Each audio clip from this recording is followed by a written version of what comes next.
Hermanos en Cristo, sean ustedes bienvenidos a esta subsección Testigos de Cristo.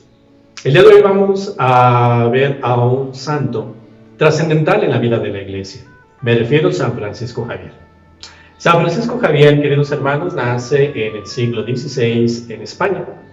Él pertenece a una familia de la nobleza. Desde muy chico ya él experimenta esta vocación hacia el estudio y de manera muy especial hacia el servicio eclesiástico, como se le dominaba en aquel entonces, hacer carrera eclesiástica. Después de vicisitudes políticas y sociales que vive en su familia y en la entonces España de la época, Francisco, cuyo apellido de familia es Javier y que pasará a la historia como San Francisco Javier, va a estudiar a la universidad más famosa de la época, la Universidad de París. Para ese entonces ya el joven Francisco poseía sólidas bases tanto del lenguaje del latín, del griego, del vasco y del castellano, y que va a perfeccionar su francés en dicha universidad. Ya como joven universitario, hermanos, Francisco Javier enfrenta dos peligros. Uno, el de las malas amistades. Las malas amistades que lo podrían haber llevado a realizar malas acciones y que desgraciadamente se presentaban tanto por el lado de los alumnos, sus compañeros, como también por el lado de malos maestros.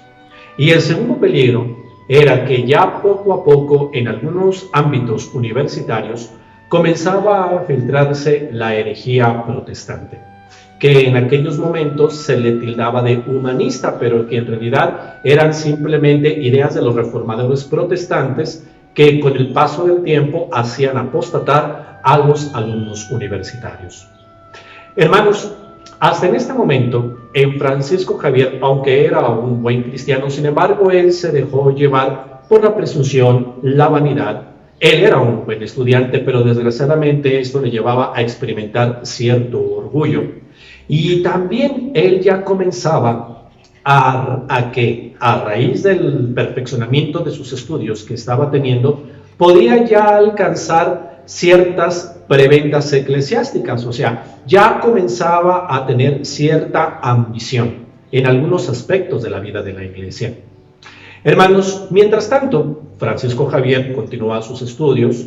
De hecho, por la gracia de Dios, tiene un compañero de cuarto, un compañero de estudiante muy bueno. Se llama Pedro Fabro, que con el paso del tiempo también será santo. Hermanos, junto con su maestro, de apellido de la Peña, comienzan los tres a formar un buen equipo de estudio y sobre todo por las buenas costumbres, que le van a ayudar a evitar los dos peligros que les acabo de mencionar. Sin embargo, en esos años universitarios entra en la vida de San Francisco Javier la vida de un hombre que va a ser trascendental en su vida, un vasco llamado Íñigo de Loyola, que con el paso del tiempo en la historia de la iglesia lo vamos a conocer como San Ignacio de Loyola. Él en su vida había experimentado un proceso de conversión, de haber sido militar, ahora ya estaba estudiando para ser sacerdote y por eso se encontraba en la Universidad de París.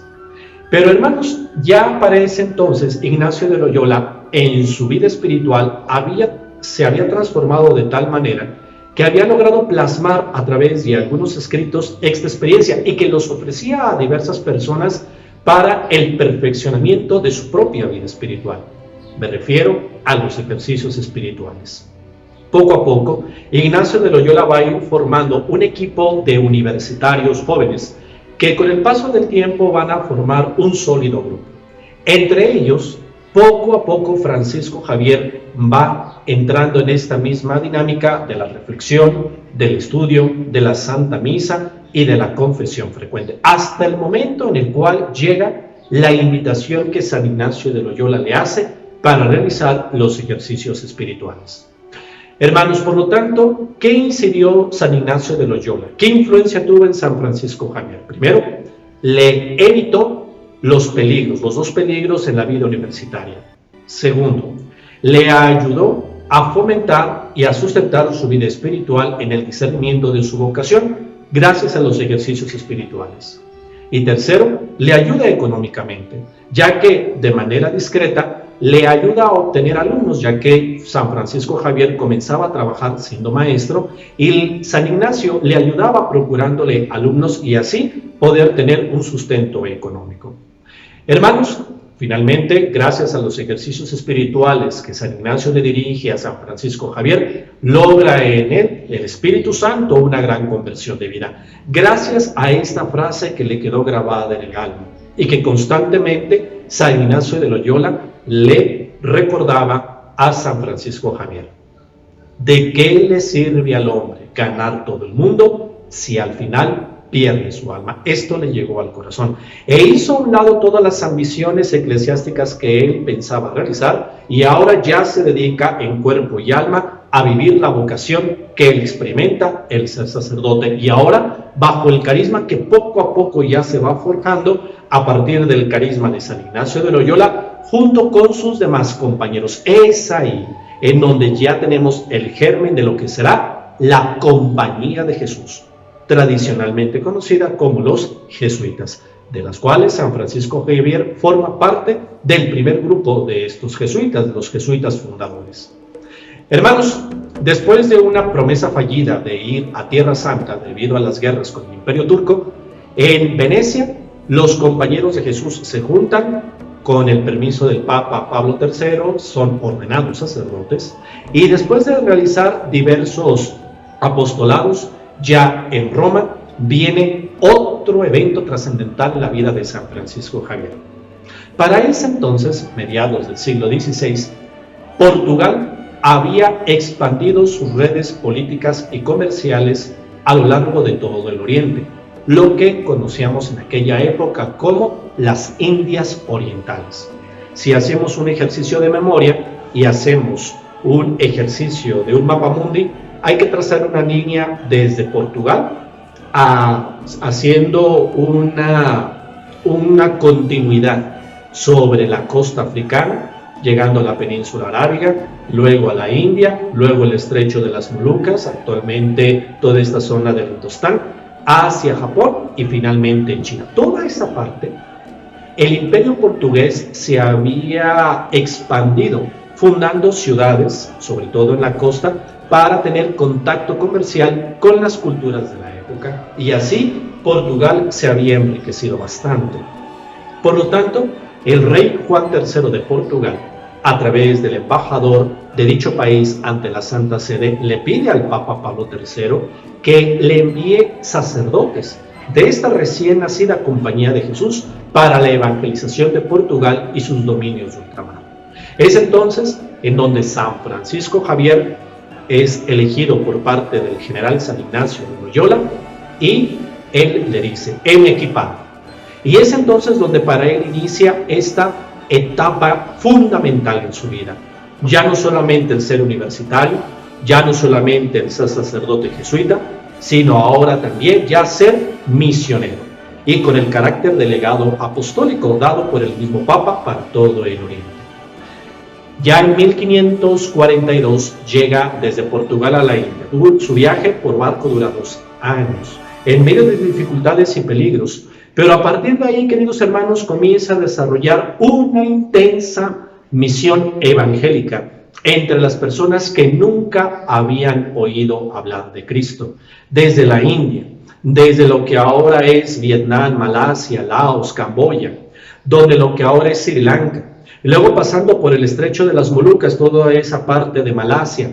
Todo en esas situaciones, queridos hermanos, San Francisco Javier prácticamente se enfrenta a caminos que muchas de las veces ningún ser humano había trazado. Otras, las navegaciones, en medio de peligros, embarcaciones sin ninguna comunidad, pero también enfrentándose a tormentas o también a los ataques de los piratas. Hermanos, en todas ellas, San Francisco Javier también enfrenta las cuestiones del clima, la cuestión de la enfermedad, pero también las persecuciones de diversos aspectos, tanto de algunos malos portugueses, malos europeos, como también de algunas personas aborígenes de las diversas zonas. Hermanos, llega un punto, llega a Japón.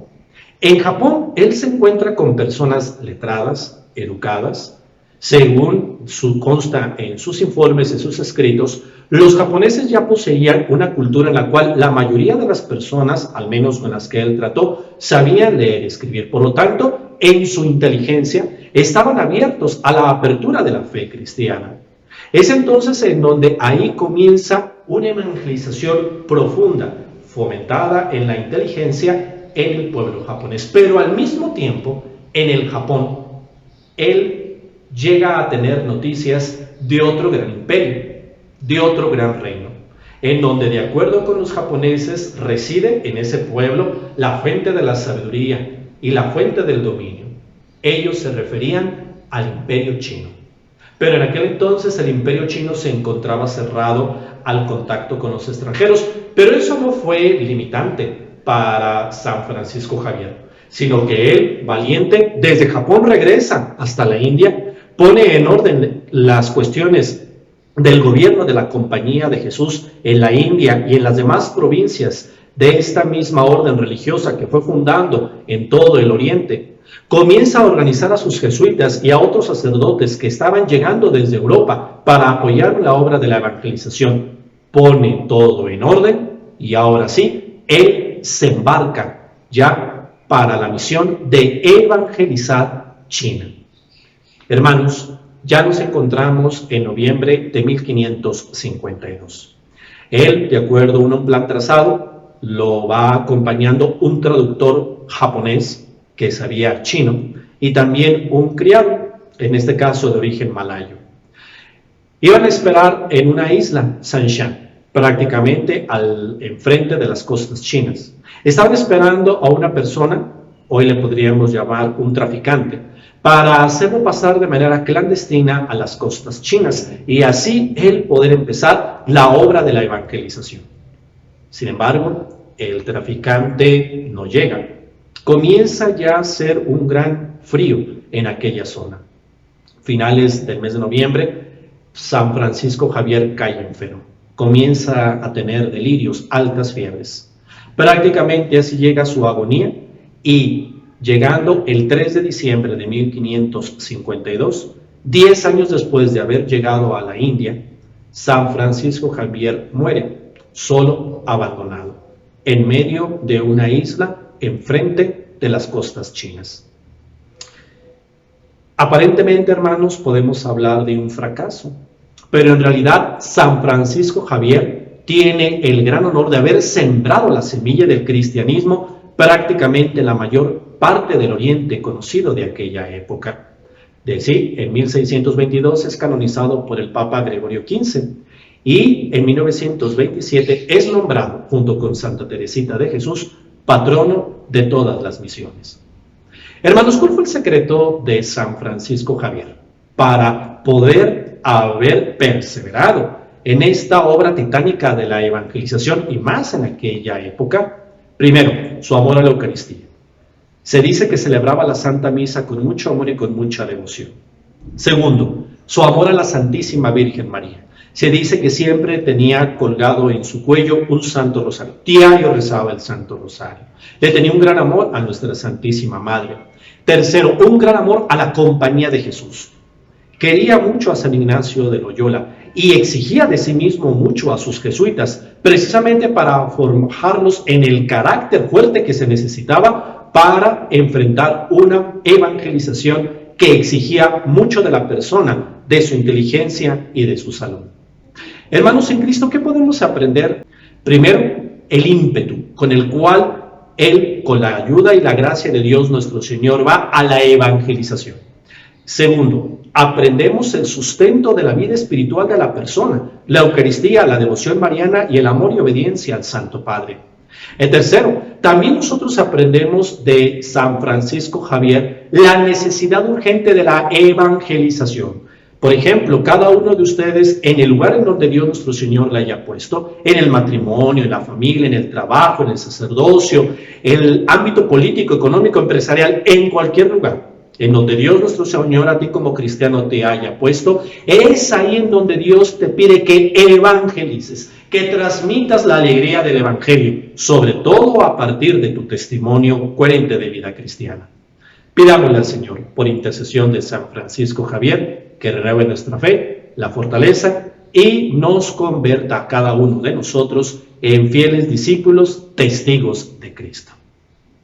El Señor esté con ustedes.